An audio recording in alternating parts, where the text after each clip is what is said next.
आठवडाभरापूर्वी आम्ही पुण्यामधल्या भीमथडी जत्रेला भेट दिली होती। तेव्हा तिथे काही व्यक्ती आपली लोककला सादर करत होते, ज्यात एक व्यक्ती इशारा करत होती आणि दुसरी व्यक्ती त्या इशाऱ्यावरून व्यक्तीचं नाव अचूकपणे ओळखत होती। याचं ना आम्हाला खूप नवल वाटलं। तेव्हा उत्सुकतेपोटी तपासल्यावर समजलं की ही एक शिवकालीन भाषा आहे, जिला करपल्लवी असं म्हणतात। तोंडातून शब्दही न काढता हाताच्या बोटांच्या इशाऱ्यावर चालणारी भाषा म्हणजेच करपल्लवी।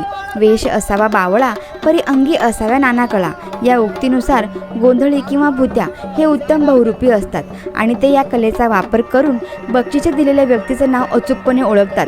महाराजांनी याच कलेचा वापर आपल्या गुप्तहेर खात्यासाठी केला होता। त्यासाठी चतुर लोकांची पारख करून त्यांचा समावेश ते गुप्तहेर खात्यामध्ये करत असत आणि अशाच एका थोर बहुरूप्याचं सर्वश्रेष्ठ उदाहरण म्हणजेच छत्रपती शिवाजी महाराजांच्या गुप्तहेर खात्याचे प्रमुख बहिर्जी नाईक हे होय। तेव्हा अशी उत्तम कला सादर करणाऱ्या असंख्य अज्ञात आणि गोंधळी गुप्तहेरांना आमचा मानाचा मुजरा।